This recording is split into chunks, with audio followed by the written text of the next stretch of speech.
Hi and welcome to The Winning Factor. I'm Alan Aitken, and on this show each week we take a look at some upcoming races in Hong Kong and try to isolate an aspect of the race that might be a path to finding the winner. Well, we're down to the nitty-gritty, the final meeting of the season on Sunday, and the first race I'm going to take a look at is race 10, where our winning factor is the map. Now, it's a decent sort of a Class 3 here, with the Oriental Smoke dropping back to Class 3 where he has a good record. John Sizer's progressive 3-year-old Simple Hedge steps up into Class 3. The likes of Charity Grace, Happy Daily, Big Red and Quantum Patch all have some prospects, and Lucky Gold backs up from a good run at Happy Valley on Wednesday night into a more suitable race. But the key chances for me are Zac Purton's mount Simple Hedge and the mount of Vincent Ho, Lucky Gold. So that pits our best two jockeys of the season against each other, and I thought with awards in the air at this time of the season, it was a chance for us to take a look at both the top jockeys and trainers for the season, but through a slightly different lens than through the championships. Now, championships are won with the most winners. Zac Purton has certainly done that with a new win record for the season. But on this graphic, we're looking at the riders with a different eye as punters. And this list shows the Hong Kong jockeys this season assessed according to the odds of their mounts. So the guy on the favourite every race, like Zac Purton, gets measured appropriately against the riders who only get the scraps. Now, I've included only the jockeys here who have stayed ahead of market expectations, but the great news for Purton fans is that he still comes up trumps. A brilliant effort considering the weight of expectation on everything he rides. While Vincent Ho emerged as a clear second, and the young South Africans Ferraris and Hewitson are laying a great foundation for their future emergence as threats. So in this race, we are showcasing those two outstanding jockeys of the season. And Lucky Gold, well, as I mentioned, he went around on Wednesday at Happy Valley over an unsuitable 1,000 metres, but his wins have been at 1,400 metres like Sunday's race. So I'm going to go back 2 starts and look at his latest win in May. And this is race 678. He's in red and yellow colours from gate 7, and Lucky Gold jumps well, but Vincent Ho lets the faster horses inside him go in what is a better than average first 2 sections. And the gelding travels well and without incident through the race, waiting for the leaders who are running along to come back to him around the circle and into the straight. And that's what happens. He runs to the front at the 150 metres, then holds off the late charge of Inform Flying Mojito to score the win.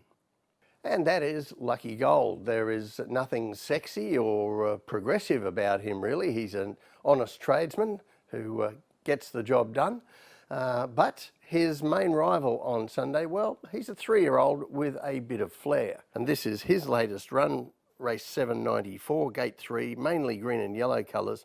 And Simple Hedge, well, he's always easy to find at the start because he nearly always misses the jump. And he's immediately last. Now, Zac Purton revs him along to use the inside gate, make up ground into midfield, and he's helped by a pace that isn't particularly quick.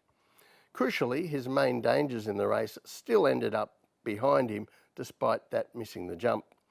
As Simple Hedge gets through to a striking position, then shows his raw talent in the stretch, producing a change of gears to gather up the leaders, and he runs away to win comfortably.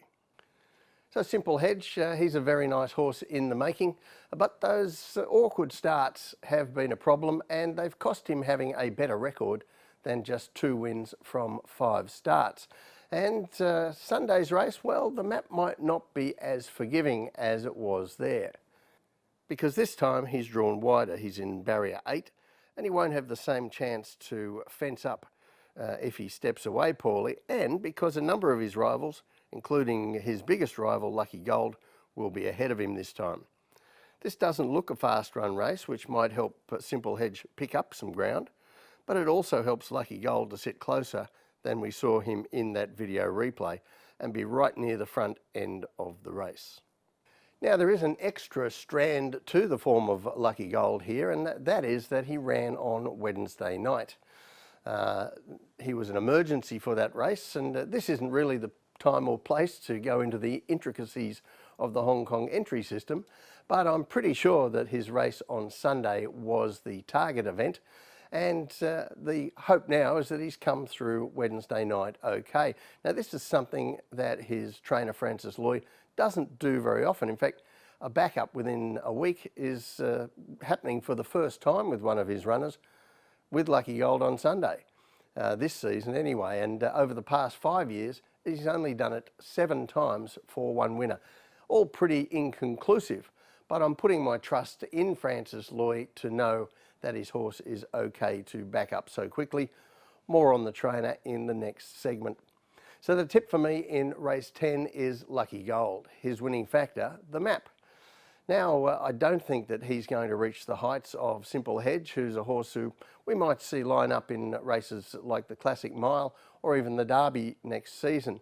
But Lucky Gold is straightforward, he doesn't make any mistakes, and I think he'll be in front of his rival, and that could be his tactical edge.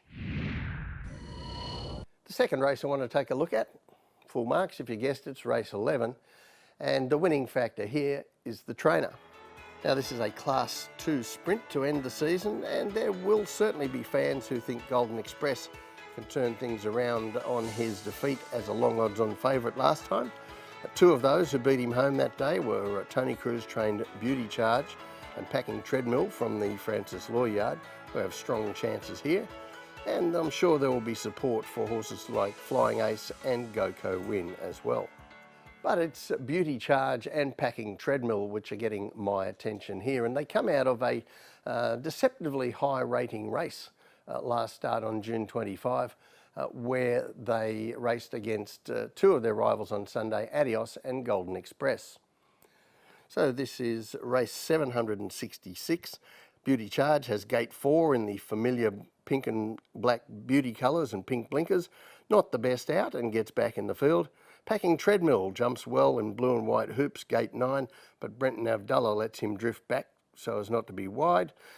Golden Express in purple pushes forward in the slow pace, then over races, while Adios takes the box seat in the yellow colours. Now, key in this was an exceptionally slow first 400 metres, followed by a very long sprint. Beauty Charge and Packing Treadmill both have a lot of ground to make up on leaders who are sprinting hard over the final 800 metres, but Beauty Charge gets over the top of them to win, and Packing Treadmill, well, he gives Beauty Charge and everyone else just about a start and matches him for a final charge into third. Now, the reason I say that's a deceptively high rating race is because you don't often get races where the performances do rate highly when you have such a slow early pace.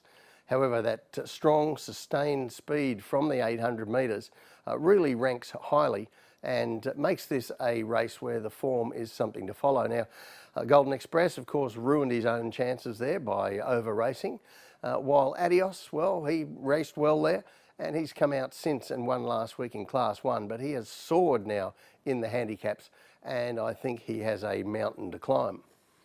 And both of those horses have map issues, as you can see here on the map from their wide barriers. Now, I doubt very much that we'll see Zac Purton roll the dice again on getting forward with Golden Express. I think he'll be more conservative here and looking to cover him in a race where the pace looks average, probably no better. But Packing Treadmill, this time from a good draw, looks the one to find the right spot, trailing the leading horses. And this time I think he'll be in front of his major rival, Beauty Charge. And the factor that clinches it for Packing Treadmill for me is his trainer. Now, Francis Lui in the last 5 years has elevated himself from a guy who was just a competent middle-of-the-table trainer to one of our best in many areas now. It's probably not coincidence that that has happened at the same time that he's found himself with one of the best horses in the world, Golden 60. However, Lui now figures prominently in many different segments of the training caper in Hong Kong. He was the leading trainer at Happy Valley this season. He is our best performer with last start winners and with horses rising in class. And as I did with the jockeys, I took a look at the top trainers for this season. And Lui's overall effort here shows the difference for us as bettors between a championship winner like John Size, now with a record 12 titles, and a trainer who offers serious value for our wagering dollar. Now, like the jockeys, this table shows Hong Kong trainers ranked by performance this season versus market expectations. And again, I've included only those with a positive result. So there are some big names missing, including size, as the market often overvalues their runners. Despite his great recent success, Loy is still well ahead of market expectations and was the standout trainer of the season by that metric. So the tip in race 11, Packing Treadmill. His winning factor, the trainer. There are certainly good form reasons to be on this horse on Sunday. He's got good form, a good map, and so much points to him being the horse in the right place at the right time. But his trainer, Francis Loy, has had another brilliant season, and he's one more good reason to get on board. Well, that's it from the winning factor for this week and, in fact, this season. I hope that you've been able to get something out of our weekly show. We'll catch you next year.